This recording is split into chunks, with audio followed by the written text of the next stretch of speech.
I have a message for our American friends and all others who are listening. Much is being said these days. Many accusations and many allegations have been made. And of course, we are open to criticism. But let me be completely honest. We do not appreciate the tone in which it's being delivered. This is not how you speak to your close allies.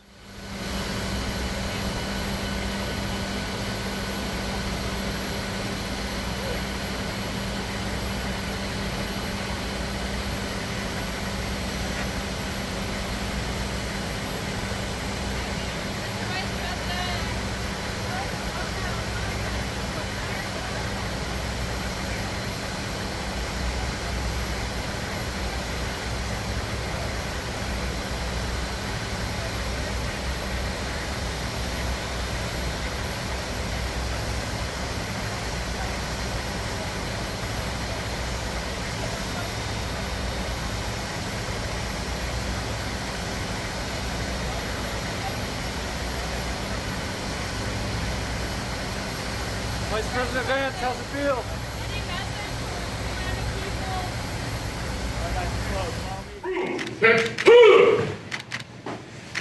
Hey guys, how we doing? Please, at ease. At ease. Good Lord, sit down and eat. Sit down and eat. Don't let the Vice President stop you guys from getting your chow here.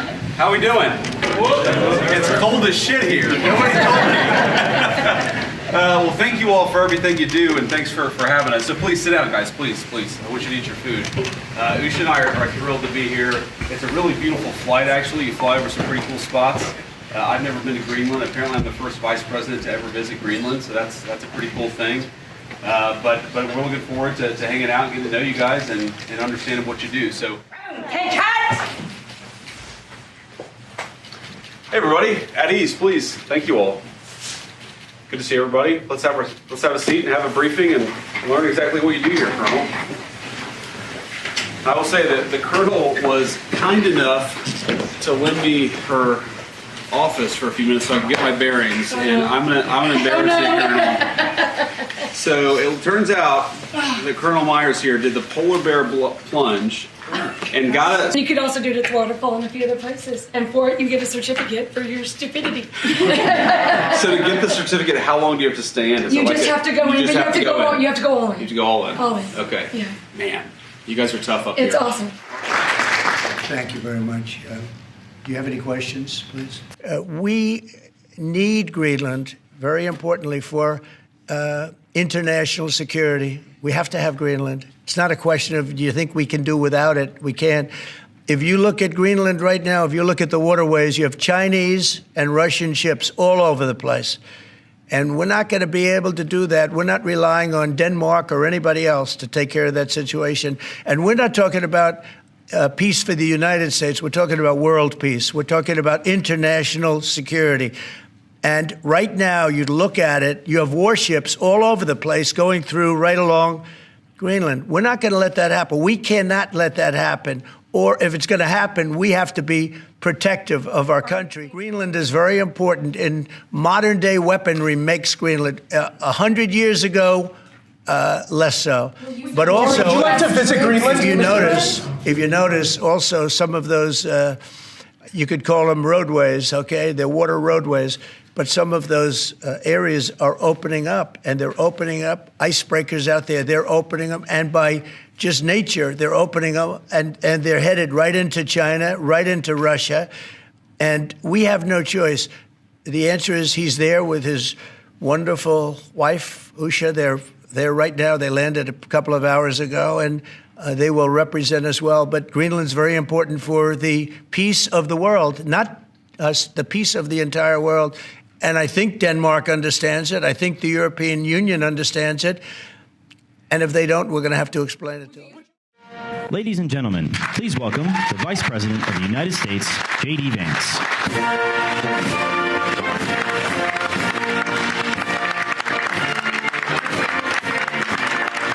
Now, President Trump, as he says all the time, and as a lot of people recognize, is a president of peace. We want to have good relationships with everybody. That includes, even to the extent possible, the Chinese and the Russians. But part of having good relations is showing your strength when you have to. And unfortunately, the story of Greenland over the past 20 years when it comes to security is that we've underinvested in the infrastructure, we've underinvested in the security architecture, and we've underinvested in the brave men and women who are doing a very hard job, as Mike said, to keep all of us safe. That has to change. Now, when I pointed out a couple of weeks ago that in some ways, with all due respect to our Danish allies, they had not kept pace, there was a lot of criticism from Denmark, a lot of attacks at the Trump administration, at the president, at me, at others in our administration for saying the obvious, which is that Denmark hasn't done a good job at keeping Greenland safe. And one of the things I heard was, well, what about the many Danes who lost their lives in the war on terror fighting alongside the United States? Well, look, we obviously honor the sacrifice of our Danish friends in the war on terror 20 years ago, just as, for example, the French honor the sacrifice of Americans in Normandy 80 years ago. But recognizing that there are important security partnerships in the past does not mean that we can't have disagreements with allies in the present about how to preserve our shared security for the future. And that's what this is about. There is no amount of bullying, no amount of obfuscating, no amount of confusing the issue. Our message to Denmark is very simple. You have not done a good job by the people of Greenland. You have underinvested in the people of Greenland, and you have underinvested in the security architecture of this incredible, beautiful landmass filled with incredible people. That has to change. And because it hasn't changed, this is why President Trump's policy in Greenland is what it is. It's consistent with the first Trump administration, where you saw significant investments in Arctic security, and it will continue over the next 4 years under President Trump's leadership. And let me finally, before I kick it over to the media, make one comment about the people of Greenland. The colonel here, the base commander, who came here first as a second lieutenant, and I guess, Colonel, this is your second duty station here, and we're proud of you and proud of all of you guys who are serving and helping keep us safe. I heard a lot about the respect that our American troops show for the local Greenlandic population, the way that we make and create shelter for hunters and dog sledders, the way that we found ways to turn over traditional tribal land to some of the local populations in order to ensure that they're able to live in accordance with their values. We respect, as the president said in his State of the Union address, we respect the self-determination of Greenlanders. We believe in the self-determination of the population of the people of Greenland. And our argument is very simple. It is not with the people of Greenland, who I think are incredible and have an incredible opportunity here. Our argument really is with the leadership of Denmark, which is underinvested in Greenland and underinvested in its security architecture. That simply must change. It is the policy of the United States that will change, and I'm proud to be able to stand here with so many brave Americans to better understand the security mission and better understand what you guys do each and every day. For that, I'm grateful for your service. I'm even more grateful. I love you guys. I'm proud of you guys, and President Trump stands behind you and will for the remainder of his administration. Thank you all. God bless you. But I did want to ask, did you express your concerns to the president that you were opposed to the Houthi strike? And also, what did you mean when you asked, or when you said in that thread that the president wasn't aware that his directions for Yemen were inconsistent with his message on Europe? Well, I didn't quite say that. I think that's a slight misunderstanding of what I said. But we've talked, of course, in the American media about Signalgate, as I called it, for the past week. And here's what I told the president and the entire national security team is that, yes, it is in the interest of the United States of America to preserve navigation. Yes, it is in the interest of the United States to kill terrorists who are preventing navigation in the Red Sea. But we got to make sure that we do it right. We have to be careful. We have to make sure the timing is right. And of course, what that leak revealed, I think, is a private communication between the president's senior advisors about how best to prepare the American people for what we all thought we had to do, about the right timing of when we should do something, and of course, surfacing the strategic questions that we needed to decide and brief the president on so that he could ultimately make the decision about what we would do. What I saw in that that signal chat. And of course, what I've seen in the president's senior national security team is that sometimes we all agree and sometimes we all disagree, but it's important that we all have an honest conversation amongst ourselves and with the President of the United States about what we think is the best interest of the national security of the United States of America. I support the president's decision to strike the Houthis. I always supported the president's decision to strike the Houthis, and I support the national security team having the argument about how best to serve the American people.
Appreciate you.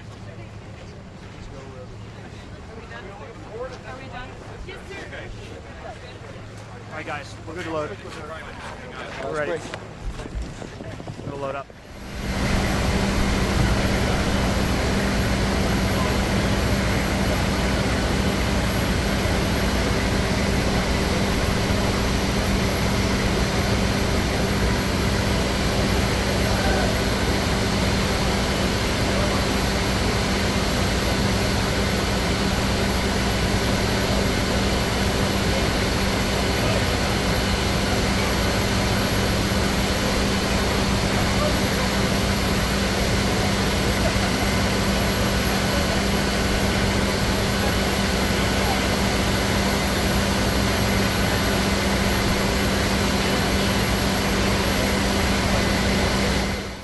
Good evening. I have a message for our American friends and all others who are listening. Much is being said these days. Many accusations and many allegations have been made. And of course, we are open to criticism. But let me be completely honest. We do not appreciate the tone in which it's being delivered. This is not how you speak to your close allies. And I still consider Denmark and the United States to be close allies. We respect that the United States needs a greater military presence in Greenland, as Vice President Vance mentioned this evening. We, Denmark and Greenland, are very much open to discussing this with you, with an open mind. We still have the defense agreement from 1951. It offers ample opportunity for the United States to have a much stronger military presence in Greenland. If that is what you wish, then let us discuss it. In 1945, the United States had 17 bases and military installations in Greenland with thousands of soldiers. Today, only one American base is left, the one Vice President Vance visited a few hours ago, and something like 200 soldiers. We can do more, much more, within the framework we have today. Let us make use of that, and let us do it together. The Vice President also stated that Denmark has done too little in the Arctic. The other day, he said that the United States has also done too little. And the fact is that we have all been harvesting the peace dividend. We all acted on the assumption that the Arctic was and should be a low-tension area. But that time is over. Status quo is not an option. And that is why we have stepped up as well. With $1 billion investment in Arctic security just a few weeks ago, an investment that will provide more drones, more ships, more personnel, and more will come later this year. And let us not forget, Greenland is part of NATO. Today, NATO's security guarantee also covers Greenland. But we very much welcome if NATO and allies would play a greater role in the Arctic. We will shoulder our share of the responsibility. No one should doubt that. I am pleased that the Vice President today emphasized the right of the Greenlandic people to determine their own future. This is important. Just a few hours ago, a new Greenlandic government took office with strong support from the population and a strong desire to develop the Greenlandic society in close collaboration with Denmark and with the Danish government. We look forward to embarking on this work.